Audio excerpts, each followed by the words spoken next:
Hello everyone, maths primary classes में आपका स्वागत है। आज हम स्मार्ट चार्ट कर रहे हैं जिसे हम डेटा हैंडलिंग भी करते हैं और ये क्लास 3 एंड 4 के लिए काफ़ी बेनिफिशियल रहेगा और इसके साथ साथ क्लास 5 के लिए भी रहेगा। ठीक है, तो प्लीज़ यहाँ पर ध्यान बनाए रखें और इससे पहले प्लीज़ अगर आपने चैनल को सब्सक्राइब नहीं किया है तो उसे सब्सक्राइब ज़रूर कर दीजिए। चलिए शुरू करते हैं। क्वेश्चन है, देखिए डेटा हैंडलिंग। डेटा हैंडलिंग क्या होता है, डेटा क्या होता है, सबसे पहले ये बात कर लेते हैं। डेटा आपने देखा होगा, आपके घर में जो मम्मी है हर महीने एक लिस्ट बनाती होंगी कि क्या क्या सामान लेकर आना है, राशन में क्या क्या लेकर आना है, हमें दाल लेकर आनी है, मसाले लेकर आने हैं और बहुत सारी लंबी सी लिस्ट बनाती हैं और फिर वो शॉप वाले भैया पे जाती हैं और सामान खरीद के लेकर आती हैं। तो वो मम्मी क्या कर रही होती हैं, मम्मी डेटा बना रही होती हैं, है ना, डेटा हैंडलिंग ही कर रही होती हैं वो। और सारी लिस्ट बना के आपसे भी पूछती हैं आपको कुछ चाहिए, आपके लिए कुछ लाना है, और वो भी लिस्ट में ऐड ऑन करके फिर सामान लेने जाती हैं। इसी को हम डेटा हैंडलिंग कहते हैं। ठीक है, अब हम उस डेटा हैंडलिंग को और अच्छे तरीके से कैसे पढ़ेंगे उसको ध्यान से देखेंगे। तो सभी बच्चे यहाँ पे ध्यान देंगे। ठीक है, चलिए हम स्टार्ट करते हैं। यहाँ पे लिखा है एक्टिविटीज और यहाँ पे लिखा है number of children learning them. मतलब यहाँ पे कुछ एक्टिविटीज हैं और कितने बच्चे उसको लर्न कर रहे हैं। ठीक है, योगा, यहाँ पे स्माइलीज बनी हुई है 1 2 3 4 5 6 7। एरोबिक्स जो बच्चे सीखते हैं वो है 1 2 3 4 5 6। ठीक है, western dance 1 2 3 4, Indian dance 1 2 3 4, karate 1 2। ठीक है, ये हमें एक चार्ट दिया है।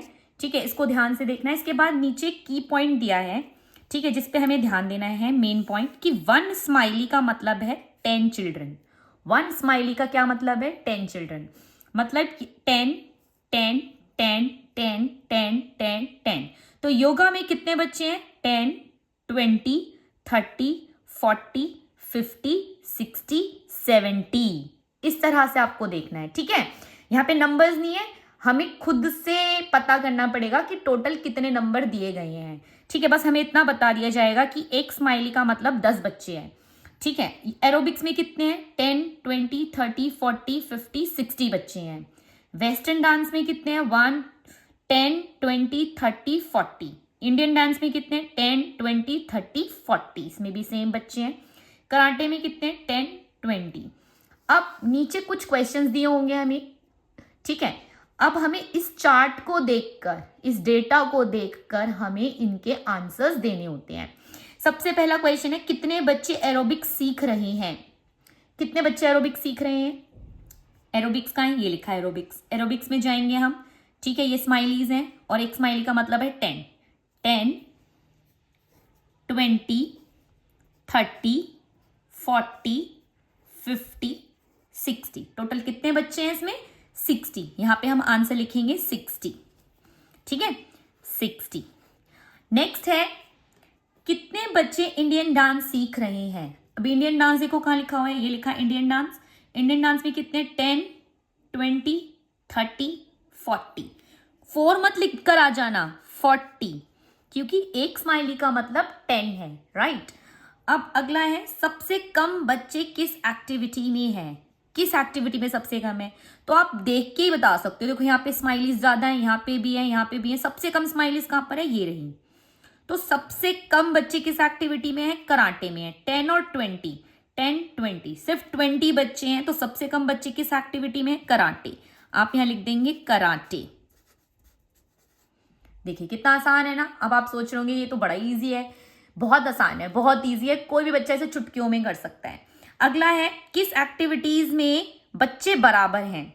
तो आप देखिए किस में स्माइलीज बराबर हैं, तो आप क्लियरली देख पा रहे होंगे इसमें भी 4 स्माइलीज हैं और इसमें भी 4 स्माइलीज हैं। बाकियों में 4 स्माइलीज नहीं है। ठीक है, तो वेस्टर्न डांस और इंडियन डांस में क्या है, बराबर बच्चे हैं। 10 20 30 40, 10 20 30 40, दोनों में 40 40 बच्चे हैं। तो यहाँ पे उन एक्टिविटीज के नेम लिखेंगे, कौन कौन सी एक्टिविटी में सेम बच्चे हैं। एक तो वेस्टर्न डांस में और एक इंडियन डांस में। ठीक है, इंडियन डांस में। इसके बाद है, किस एक्टिविटी में 60 बच्चे हैं। 60 बच्चे हैं, काउंट करेंगे हम, 10 20 30 40 50 60 70। इसमें तो 70 है। ये तो नहीं हो सकता। एरोबिक्स में देखेंगे 10, 20, 30, 40, 50, 60। तो उन्होंने यही पूछा है 60 बच्चे किस एक्टिविटी में है? एरोबिक्स में है। यहाँ पे आंसर आ जाएगा एरोबिक्स, राइट। एरोबिक्स में है 60 बच्चे। तो ये क्वेश्चन यहीं पे खत्म हो जाता है। आपके पास एग्जाम में इसी तरह के क्वेश्चन आएंगे। एक क्वेश्चन और करते हैं, ठीक है। देखिए यहाँ पे क्वेश्चन है, यहाँ पे सब्जेक्ट्स दिए हैं English, maths, Hindi, science, social science, ठीक है। और यहाँ पे नंबर ऑफ नोटबुक्स दी हुई है कि इंग्लिश की कितनी नोटबुक्स हैं, मैथ्स की कितनी नोटबुक्स हैं, हिंदी की, साइंस की और सोशल साइंस की। लेकिन उससे पहले हमें की पॉइंट क्या पढ़ना है? तो आप यहाँ देख पा रहे होंगे जो हमें की पॉइंट दिया है वो दिया है कि 1 नोटबुक जो है बराबर है किसके? 100 नोटबुक्स की, ठीक है। 1 नोटबुक किसके बराबर है? 100। पिछली बार 1 स्माइली कितने के बराबर थी? आपकी 10 के बराबर, 10 स्टूडेंट्स के बराबर, 10 चिल्ड्रन के बराबर थी, है ना। यहाँ पे 100 के बराबर है। तो अब यहाँ पे ध्यान देंगे इंग्लिश की कितनी नोटबुक्स हैं? 100, 200, 300, 400, 500, ठीक है। मैथ्स की कितनी है? 100। एक नोटबुक का मतलब 100 नोटबुक है, ठीक है। 100, 200, 300, 400, 500, 600, राइट। हिंदी में 100, 200, 300, 400। साइंस की कितनी है? 100, 200, 300। सोशल स्टडीज की है 100, 200, 300, 400, 500, 600, 700, राइट। अब ये क्वेश्चंस हैं जो कि हमें आंसर करने हैं इसके बेसिस पे। हिंदी की कितनी कॉपी हैं? हिंदी में जाएंगे 100, 200, 300, 400। कितनी कॉपीज हैं, कितनी नोटबुक्स हैं? 400, राइट। क्लियर? 400 कैसे आया? क्योंकि एक नोटबुक का मतलब 100 है, इसीलिए। अगला है कौन सी कॉपी सबसे ज्यादा है? तो आप देखिए इधर कितनी है? 1, 2, 3, 4, 5, 1, 2, 3, 4, 5, 6। आप देख पा रहे होंगे कि सबसे ज्यादा आपको नीचे वाले कॉलम में नजर आ रही होंगी। काउंट करके देख लेते हैं 1, 2, 3, 4, 5, 6, 7, ठीक है। तो ये सबसे ज्यादा, अब इनको ऐसे काउंट करेंगे कि एक नोटबुक 100 के बराबर है। 100, 200, 300, 400, 500, 600, 700। तो सबसे ज्यादा किसमें है? सबसे ज्यादा कॉपी किसकी है? सोशल स्टडीज की। यहाँ पे लिखेंगे सोशल स्टडीज, ठीक है। सोशल स्टडीज की सबसे ज्यादा कॉपीज हैं। कौन सी कॉपी सबसे कम है? तो आपको ये भी दिख रहा होगा कि सबसे कम तो यही नजर आ रहा है। साइंस की सबसे कम है, कितनी है? 100, 200, 300 है। तो साइंस की सबसे कम है, ठीक है। साइंस लिखेंगे यहाँ पे। इंग्लिश की कितनी कॉपियां हैं? इंग्लिश पे जाएंगे 100, 200, 300, 400 एंड 500। इंग्लिश की कितनी कॉपियां हैं? 500 कॉपीज हैं, ठीक है। सो ये कितना इजी था। इसी तरह के क्वेश्चन और भी एग्जाम में आते हैं।